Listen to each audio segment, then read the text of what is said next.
Please stand. We'll stand for the Pledge of Allegiance. Pledge allegiance to the flag of the United States of America and to the republic for which it stands, one nation, under God, indivisible, with liberty and justice for all. Good evening. First, we'll move to approval of the minutes of the meeting held March 8th, 2021. Do I have a motion to approve? So moved. Second. I have a motion and a second. All those in favor signify by saying aye. Aye. Opposed, same sign.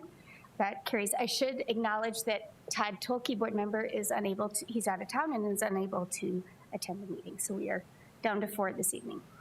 We didn't have anybody, I believe, to address the board, so we'll move on to both of those. We'll go to approval of the agenda. Do I have a motion to approve? So moved. Second. I have a motion and a second. All those in favor signify by saying aye. Aye. Opposed, same sign. That carries. On to the good news report, Deanne. Well, good evening. Motivational speaker Robert Brown says if you can speak, you can influence. And if you can influence, you can change lives. Washington High School senior Raheel Magosha can speak, and she is well on her way to changing lives. Raheel won the South Dakota Poetry Out Loud competition a week ago when she competed virtually as one of the 7 finalists in South Dakota. Her talents and statewide win will now allow her to compete virtually at the national level against winners from each U.S. state. The top prize for that, if she were to win, which of course we hope she does, is $20,000. That's awesome. Yeah, awesome. Her teacher, Michelle McIntyre, is here to tell you a little bit more about Raheel, and then we will hear from Raheel.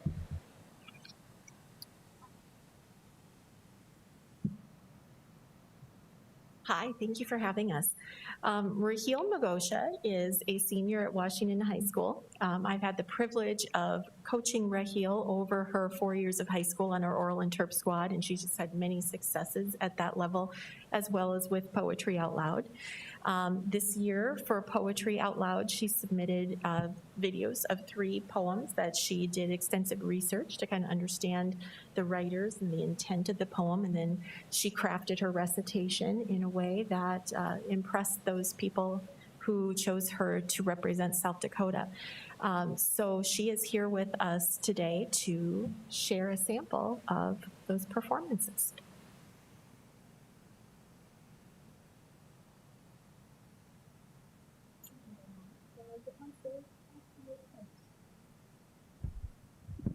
All right. So again, I'm Raheel Magosha. I'm the person getting these 15 minutes of fame, I suppose. And for Poetry Out Loud, I did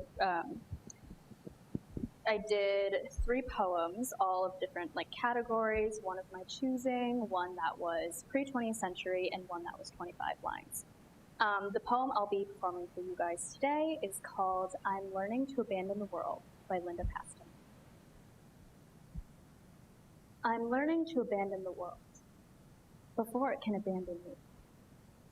Already I've given up the moon and snow, closing my shades against the claims of light. And the world has taken my father, my friends. I've given up melodic lines of hills, moving to a flat, tuneless landscape. And every night, I give my body up, limb by limb, working upwards across bone towards the heart. But morning comes, with small reprieves of coffee and birdsong. A tree outside the window, which was simply shadow moments ago, takes back its branches, twig by leafy twig. And as I take my body back, the sun lays its warm muzzle on my lap, as if to make amends. Thank you.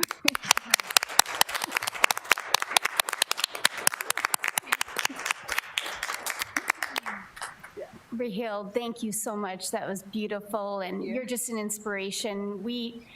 We've all had a difficult year, and when we see students like you and being able to do these things now and competing and representing our school district, we really, really appreciate it. And thank you to your teacher as well. I know there's probably extra time involved in getting her ready for the competition and so forth. So greatly appreciate all your work on that, and what a representation you are. Thank you very much. Thank you. That over now. And good luck. Yes, good luck. And good luck. I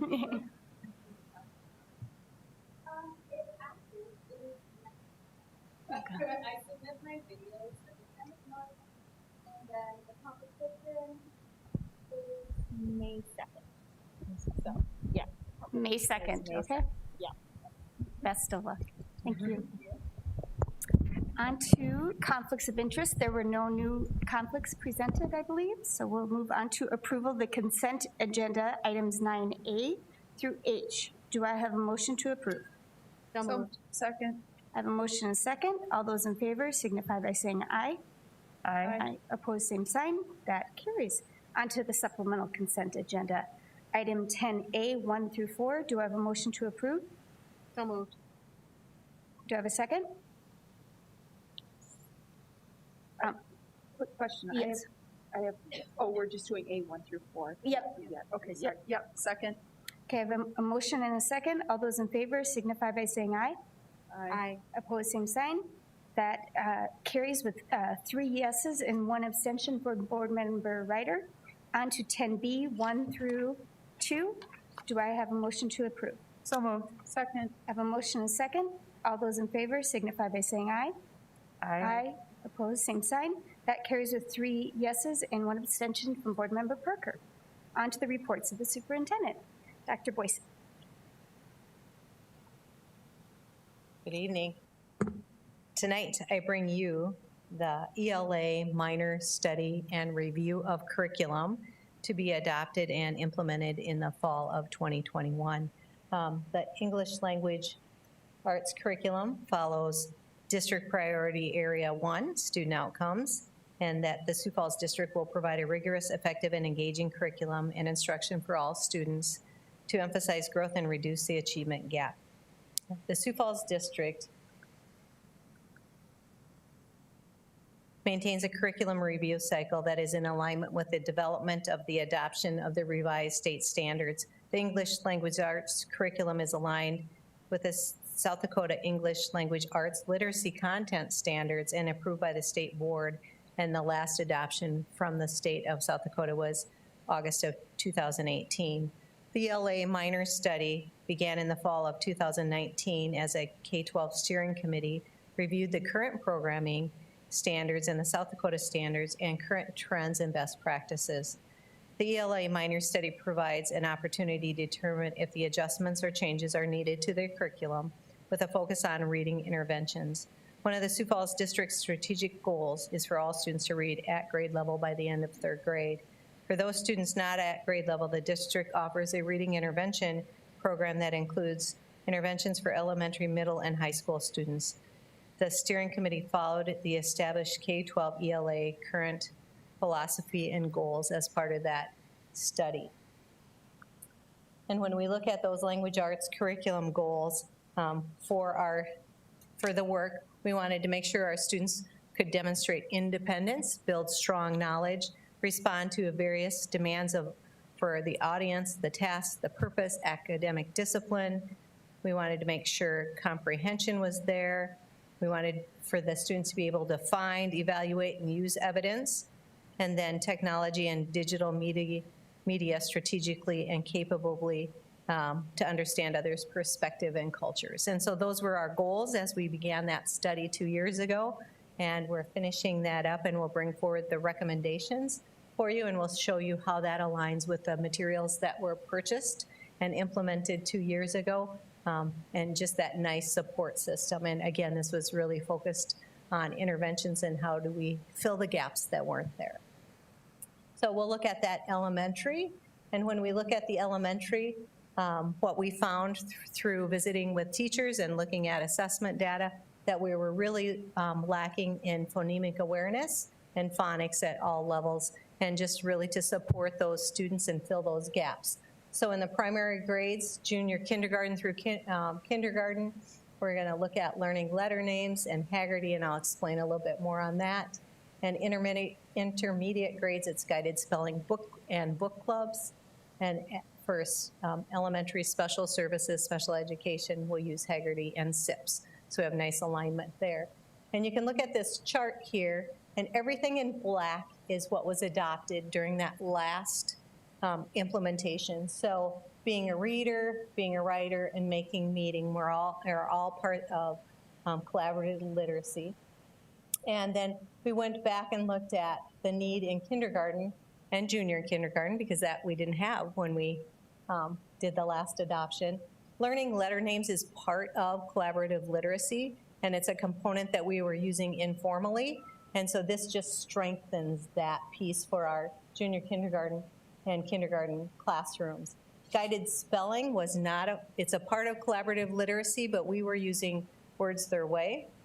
And Words Their Way requires me as a teacher to run individual groups. So I could have 5 spelling groups within my classroom. Guided spelling is whole class instruction, so it allows me to do that. It follows my curriculum with being a reader, and then we can just go through and I can do 1 lesson instead of having to do 5. And so that will support our teachers and our students and fill in those gaps that we're missing.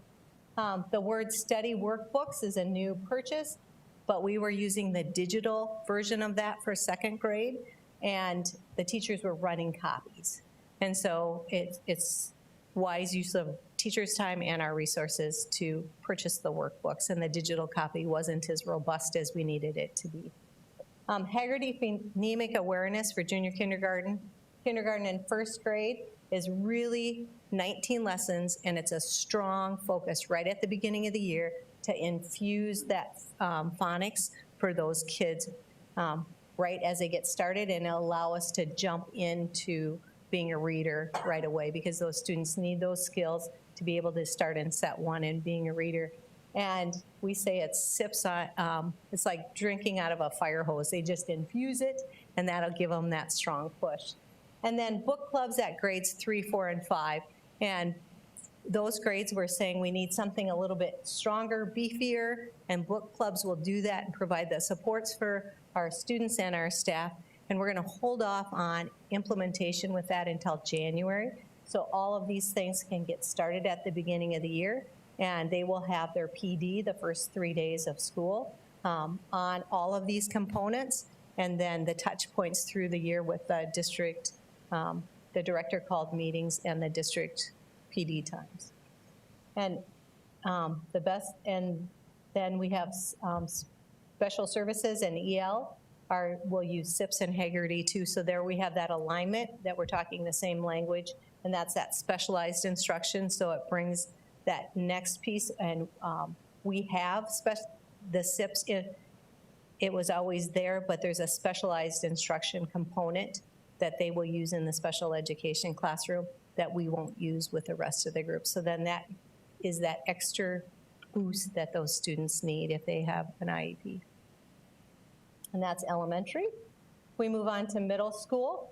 And middle school, the new materials is Newsella, and that is a support text for a variety of reading levels. So really it provides access to all our students. So it doesn't matter if I'm reading at a 3rd grade level or a 12th grade level, I get informational text at my level. And we can all be reading the same article, but that article is at my reading level. And so it really is an access issue for students. And then Lit Zone will purchase the rewards program for them, and Lit Zone has not had a curriculum before. And so this will provide that curriculum for those Lit Zone teachers and that cohesion amongst all buildings. And special services, they're purchasing Equip for Reading Success. And what that is it's a support for the teachers. So in the classroom or in System 44, Read 180, all of a sudden student Teresa has a gap that she needs filled. I can go grab a lesson from that, give that intense instruction, and then they can jump back into the program. So it really is it's an intervention for the teacher to help support that. And you can see here, this is, again, everything that was purchased with the last adoption is in black in all the different programs. And then you can see the rewards for our grades 7 and 8 lit zone. And again, that's that curriculum that we were lacking for those supports. And that's, they do System 44, Read 180, and lit zone, and that's the progression through middle school. And then Equip for Reading Success is that special education, specialized curriculum. But, you know, we're one and the same. So at middle school, they work together seamlessly, and so that's why that's there. And then Newsela, that access to informational text for all students will be used by all. And then if we look at high school really saw the need for diverse text.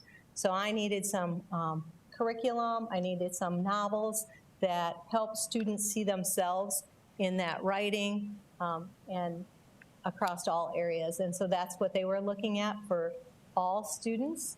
And you can see here, here are all the materials purchased in that last adoption. And remember, we have 26 different classes that we offer at high school. And then the areas that we bought diverse texts and novels for to support those students and those teachers in those classes. And that way, all students have access. And again, continue to build those libraries up as we go. And then special education, again, supplemental text to help support special education and EL students. And EL is part of our world language study, and that will start next fall. And so then we'll really look at that English language development curriculum as we move through that to see what other supports we need in there. So that, and it was addressed in the last study in 2017, so moving forward too. Part of the purchases that you see in the board report were to extend licenses, because since we did the minor study, we moved this out, so our next implementation won't be until the fall of 2026. And 500,000 of that purchase was to extend licenses until that time. So that's part of that adoption there. So, and then with everything, we have large committee meetings. When you think of elementary, middle, and high school, we had teachers from each level. We had special education teachers, EL teachers, counselors, librarians, and instructional coaches. Of course, parents on that committee and community members. And so all groups, stakeholders involved in that process for that 2-year. We start with our steering committee. That first year, set the goals and the priorities. Second year, we really bring in the groups to start looking at the curriculum to meet the standards, and then the writing that goes along with that. So in summary, the K-12 minor study provided an opportunity to review current programming, student outcomes, and professional learning to determine if adjustments or changes are needed, with a special focus on reading interventions. As outlined, the purchase curriculum will support the common pedagogy between Tier 1, 2, and 3 instruction, with a foundation in the science of reading. Science of reading targets research-based practices that focus on foundational skills and language acquisition as a means to reading comprehension. Now, with that, I'll stand by for any questions and then ask for approval on that curriculum adoption. Better turn my mic back on. Thank you, Dr. Boyson. For the public and so forth, so our curriculum studies, we have them all listed on our website, so you can see when each subject will be addressed as a district. And it's basically a 7-year cycle, and that's why she was talking about 2026 versus 20. We have a minor one for ELA, which we don't do a minor report for other subjects. So this was the first one we've done that for. Is that correct? It really was. And when we looked at the state revised their review cycle, and so we wanted to make sure we were in alignment. And then also, it's one of the expensive adoptions, and so how could we spread that out? And the interventions we knew we needed to take time to really dive into, and that this provided that opportunity. What I like about that we're doing this at this time too is that this has been part of our strategic plan, is having our readers at third grade be at grade level, and we've not been able to move that needle. So this has allowed us to do another deep dive into what might work and not work, and what adoptions we might need to address as a district. So I think you'll see in the budget coming up at our work session, March 31st, some other components that will help with that, the ELA and SIPs and so forth like that. So That's right. Just a quick question on the high school, the diverse texts that were purchased. Were those mostly or will they be classroom sets, or is this for the library itself for people to check out? Yeah, come on. That's why we have them. Yeah, or maybe Thanks it's for being here, digital. I mean, I Chris. think there's so many options, and I'm just curious. Good question. Thank you, Carly. So there are some novels that will be whole class sets, and then there are other choices that will be used for lit circles, but they're all texts that will be used in the classroom. Okay, It's separate from novels that would be purchased for the libraries. okay, thank you. Yeah, and I think in the details of your report, I think it is so important to, when we can, look at the text that we're reading, because just like any of us that might go to the library, we pick out a book that's maybe new and it's addressing a new topic. And if you think about the things that are in the news lately is with the diversity issues and conflicts and good conversations, I think it's so important that we teach our students how to have those conversations and make those observations and be able to have healthy conversations with their classmates. And so getting those texts in their hand for them to really think about and explore and have a safe place to talk about that and really learn from others is so important. So I'm glad to see that that was really part of that high school selection process for getting those materials in our classrooms. Other questions? Seeing none, do I have a motion to approve the recommended grades K through 12 English language arts curriculum adoption? So moved. Second. I have a motion and a second. All those in favor signify by saying aye. Aye. Opposed, same sign. That is approved. Thank you, Dr. Thank you. Gleason.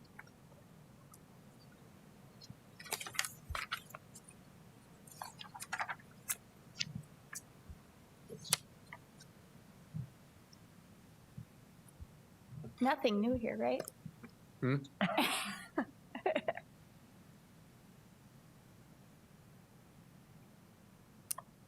So the main run of the legislature is over. We have one day left. It's next Monday. It's veto day. So we're just going to give you a quick wrap up of the bills we tracked and the budget, those interesting things.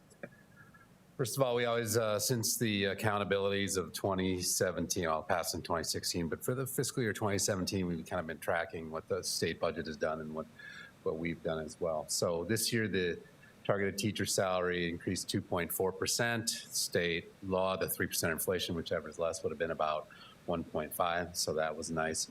The state also amended the current year's budget bill to help schools with $11 million statewide for enrollments coming in much lower than you would normally have expected due to COVID. That's going to be about 1.9 million for our school district. I think the Rapid had the biggest number. It was about 2.1, I think, if I remember right. So just to compare our increase to the rest of the state, the total state budget went up 4.3%, general fund. The target teacher salary, 2.4. Total state aid funding, because there's growth in projected growth in students, 3.3. Medicaid agencies, DSS and DHS went up 6.4. And all the rest of state government, everything else that's not state aid or the Medicaid agencies or the technical schools, because they're not a state entity, that went up 3.2%. So here's some comparisons and going back to the first year of the half-cent sales tax and our baselines for our salaries and whatnot. The percent of the general fund, we were 33.1% in 2017. Schools are 33.2% now, so basically held even. The Medicaid agencies, not surprisingly, are up a little bit, and the rest of state government is down a little bit. The budgeted increase since 2017, the targeted teacher salary, the average annual increase has been 1.6%, so cumulative over that period of time is 8.5. Since so much of our budget is the general fund budget is salaries and benefits, I try to compare it to something that might be a comparable item in the state personal services per FTE budget. So the FTE will grow with the needs, but the amount per FTE, the average annual increase is in the budgeted amount from 17 to 22 is 2.4%. And that adds up. That 0.8% difference adds up. It's 12.1. But if you watch that budget, you'll know that the salaries and benefits and the FTE are never, the budgeted number is never the actual number.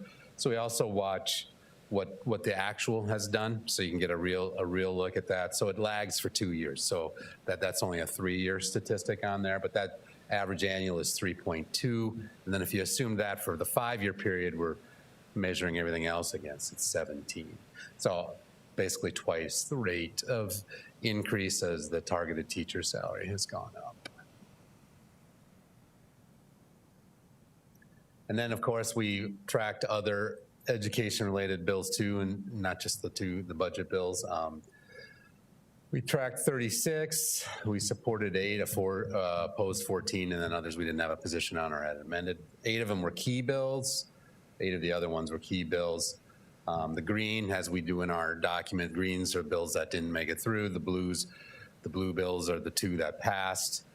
Just to go quickly through those, House Bill 1050 was the newspaper legal notices bill requiring us to put a sentence on there saying you can get it online. That failed. House Bill 1097 was a philosophical exception bill for vaccines. We opposed that. That failed. Honor songs at graduation ceremonies, 1108, that failed. House Bill 1120 went on an amendment where BOA would host local government minutes on their website. Our amendment that we would have liked on there was that we can just put in the paper that it's out there. We don't have to print our whole minutes in there, just a notice saying that that's out there. That didn't go anywhere, that bill. House Bill 1129 had some public live stream requirements that were quite onerous, so we opposed that. That died. House Bill 1217, it's called the Fairness in Women's Sports Act. That passed, but there's been a style and form veto, and that'll be taken up next Monday. Senate Bill 170 would prohibit physical exams without express consent of the parent, and that's even for some very minor exams. We opposed that. That bill failed. And then SB 177 we opposed. That one passed. It's lessens homeschool accountability requirements, and then it also guarantees homeschool kids can compete in athletics or activities. That bill passed. So that is a quick update. I stand by for questions. And parents are their child's first teachers. Approve just acknowledge the report. Thanks. Thank you to Brett and your team, Todd, for tracking all these bills. And I know it keeps you busy during the session, but it's great for us how you update us and how it's on the website for our public to kind of know what our position is. I mean, when we had our breakfast with the legislators, they commended all of you for what a good job you do, because it's very out there that people can just go click on it and see what our position is and what our reasoning is. So greatly appreciate that work you guys do for us. That's a team effort. A lot of people contribute to that. Mm-hmm. Any other questions for Todd? I have a lot of questions, but they're not for you. Yeah, we'll see what Monday brings. Exactly. Thank you. Thank you. Seeing none, approve the legislative update. So moved. Second. A motion second. All those in favor signify by saying aye. Aye. Opposed, same sign. That is approved. For the good of board, I would just like to congratulate the Washington girls state basketball champions last week, about 2 weekends ago now. And this weekend, Roosevelt boys are the champions, and Washington received 4th place. And so very exciting for the district for those activities. And once our school board election, still April 9th is the deadline for petitions, and May 18th is the election. So reach out to Bev if you have any questions. She's awesome. So anything else for the good of the board? Seeing none, do I have a motion to adjourn? So moved. Second. I have a motion second. All those in favor signify by saying aye. Aye. We are adjourned. Shortest